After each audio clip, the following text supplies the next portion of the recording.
Hello friends, എല്ലാവർക്കും പുതിയൊരു വീഡിയോയിലേക്ക് സ്വാഗതം. ഇന്നത്തെ കഥയിൽ ചന്ദ്രശേഖറും സാറയും കാറിൽ വന്നുകൊണ്ടിരിക്കുന്ന സമയത്ത് കാറിന് കുറുകെ ഒരു സ്കൂട്ടർ നിൽക്കുന്നത് കാണുന്നു.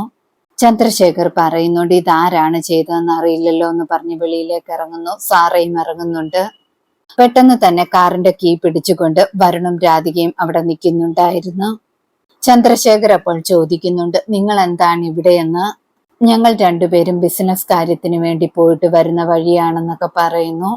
വരുൺ അപ്പോൾ പറയുന്നുണ്ട്, എന്തായാലും ഇപ്പൊ പോകാൻ പറ്റത്തില്ല, ഞങ്ങൾ ഈ വണ്ടി എടുക്കാതെ നിങ്ങൾ ഇപ്പോൾ ഇവിടെ നിന്നും പോകത്തില്ലെന്നൊക്കെ പറയുന്നു.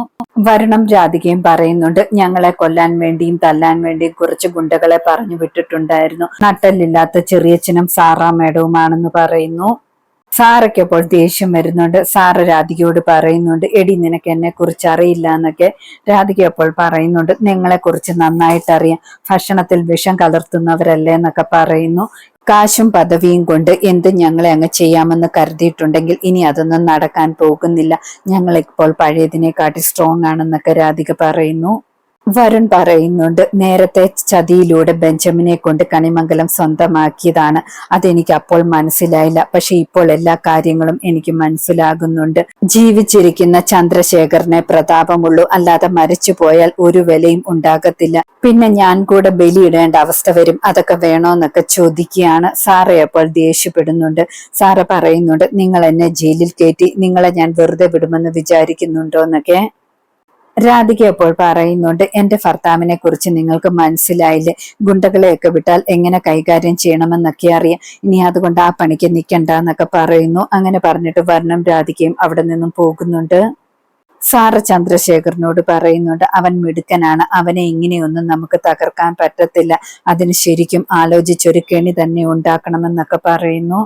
സാറ് പറയുന്നുണ്ട്, എന്തായാലും അവനെ ഞാൻ വെറുതെ വിടില്ല, നശിപ്പിക്കുമെന്നൊക്കെ പറയുന്നു. തുടർന്ന് കാണിക്കുന്നത് പ്രിയങ്കയും സുകുമാരിയമ്മയുമാണ്. അവരുടെ മുന്നിലേക്ക് അവരുടെ സിനിമയുടെ പോസ്റ്റർ കൊണ്ട് കാണിക്കുന്നുണ്ട്.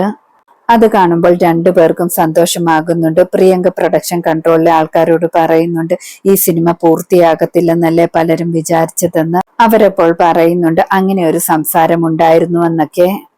ഇപ്പൊ എല്ലാവർക്കും കാര്യങ്ങൾ മനസ്സിലായല്ലോ എന്നൊക്കെ പറയുന്നു. സുകുമാരിയമ്മ പറയുന്നുണ്ട്, പോസ്റ്ററിലെ സുകുമാരിയുടെ പേരാണെങ്കിൽ ഗോൾഡൻ കളറിലാക്കണമെന്ന്. അതൊക്കെ ആക്കിക്കോളാമെന്ന് അവർ സമ്മതിക്കുകയാണ്.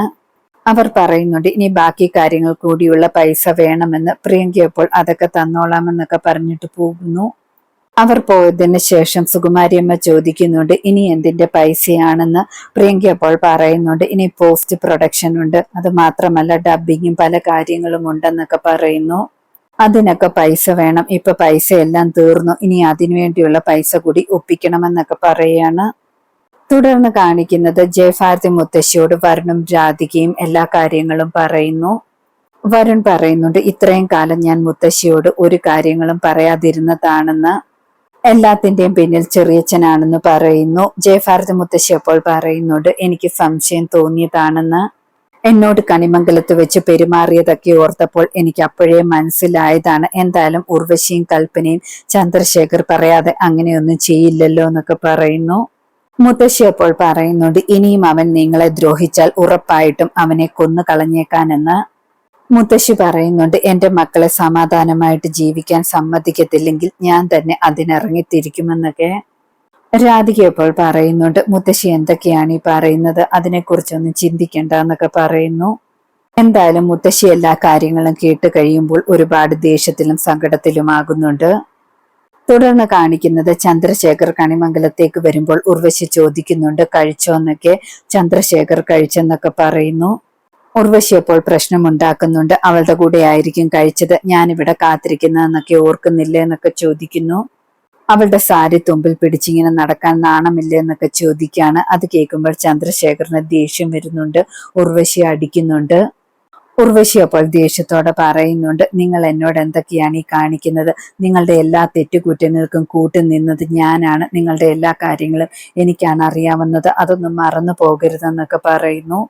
ഉടനെ ചന്ദ്രശേഖർ ഉർവശിയുടെ കഴുത്തിൽ പിടിക്കുകയാണ്. ഇന്ന് തന്നെ നിന്നെ ഞാൻ കൊന്നു കളയുമെന്നൊക്കെ പറഞ്ഞിട്ട്. ഉർവശിയുടെ ബഹളം കേട്ടുകൊണ്ട് അവിടേക്ക് പത്മിനി വരുന്നുണ്ട്. പത്മിനി വന്നിട്ട് തടയുന്നു. ചന്ദ്രശേഖർ മര്യാദയ്ക്ക് ഇരുന്നില്ലെങ്കിൽ കൊന്നു കളയുമെന്ന് പറഞ്ഞിട്ട് പോവുകയാണ്. പത്മിനി ഉർവശിയോട് പറയുന്നുണ്ട്, എന്ത് ചെയ്യാനാണ്, എല്ലാം തിരിഞ്ഞിപ്പോൾ വരികയാണ്, ഓരോ പ്രവൃത്തിയുടെ ഫലമാണെന്നൊക്കെ പറയുന്നു. ഉർവശി അപ്പോൾ പറയുന്നുണ്ട്, ഏട്ടത്തി പറഞ്ഞത് ശരിയാണ്, എല്ലാം എന്റെ പ്രവൃത്തിയുടെ ഫലമാണ്. പക്ഷെ ഞാൻ ജീവനോടുണ്ടെങ്കിൽ അവളെ ഞാൻ കൊന്നിട്ടേ ഉള്ളൂ എന്നൊക്കെ പറയുന്നു. ഉർവശി സാറെ ഇല്ലാതാക്കുമെന്നൊക്കെ പറഞ്ഞിട്ട് പോവുകയാണ്. തുടർന്ന് കാണിക്കുന്നത് വരുണിനെയാണ്. വരുൺ ഇന്റർവ്യൂവിന് പോകാനായിട്ട് റെഡിയാകുന്നു. ആ സമയത്ത് രാധിക അടുത്തേക്ക് വന്നിട്ട് ചോദിക്കുന്നുണ്ട്, ഞാൻ അയൺ ചെയ്ത ഷർട്ടല്ലല്ലോ ഇട്ടേക്കുന്നതെന്ന്. വരുൺ അപ്പോൾ പറയുന്നുണ്ട്, എനിക്ക് ഈ ഷർട്ടിൽ വിശ്വാസമുണ്ട്, ഈ ഷർട്ട് ഇട്ടിട്ടുള്ളപ്പോഴൊക്കെ നല്ല കാര്യങ്ങളെ ജീവിതത്തിൽ നടന്നിട്ടുള്ളെന്നൊക്കെ പറയുന്നു.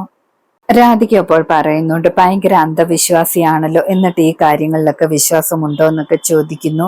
വരുൺ അപ്പോൾ പറയുന്നുണ്ട്, ചില കാര്യങ്ങളിലൊക്കെ വിശ്വാസമുണ്ട്, തനിക്കറിയാത്തത് കൊണ്ടാണ്, താൻ എന്തായാലും വേറെ ആരോടും പറയേണ്ട, അവരെന്നെ കളിയാക്കുമെന്നൊക്കെ പറയുന്നു. വരുൺ ആഹാരവും കഴിക്കുന്നില്ലെന്ന് പറയുന്നു. പരീക്ഷ സമയത്ത് ഞാൻ അങ്ങനെയാണ്, ആഹാരം കഴിക്കാതെയാണ് പരീക്ഷ എഴുതുന്നത്, പരീക്ഷയെല്ലാം കഴിഞ്ഞിട്ടാണ് നന്നായിട്ട് കഴിക്കുന്നത്, സംശയമുണ്ടെങ്കിൽ താൻ അച്ഛനോടും അമ്മയോടും ചോദിച്ചു നോക്കാനെന്നൊക്കെ പറയുന്നു. രാധിക വരുണിന് ചായ കൊടുക്കുന്നുണ്ട്. ആ സമയത്ത് മുത്തശ്ശി അന്വേഷിക്കുന്നുണ്ട്. രാധിക ഇപ്പോൾ പറയുന്നുണ്ട്, ചെറിയച്ഛന്റെ കാര്യമൊക്കെ ഓർത്ത് മുത്തശ്ശി ഒരുപാട് സങ്കടത്തിലാണെന്ന്, ലേറ്റായിട്ടാണ് കിടന്നത്, എഴുന്നേറ്റ് കാണില്ല എന്നൊക്കെ പറയുന്നു. ഇവർ സംസാരിക്കുന്നത് കേട്ടുകൊണ്ട് മുത്തശ്ശി എഴുന്നേൽക്കുന്നുണ്ടായിരുന്നു. വരുൺ പറയുന്നുണ്ട്, ഞാൻ പോയെന്ന് മുത്തശ്ശിയോട് പറഞ്ഞേക്കാനെന്ന്, എന്തായാലും മുത്തശ്ശിക്ക് ചെറിയച്ഛനെ ഓർത്ത് സങ്കടമാണെന്നൊക്കെ പറയുന്നു. വരുൺ പറയുന്നതൊക്കെ കേട്ടുകൊണ്ട് റൂമിൽ തന്നെ മുത്തശ്ശിയും സങ്കടത്തോടെ ഇരിക്കുന്നു. ഇന്നത്തെ കഥ ഇതോടെ അവസാനിക്കുന്നു. പുതിയൊരു കഥയുമായി വീണ്ടും കാണാം. താങ്ക്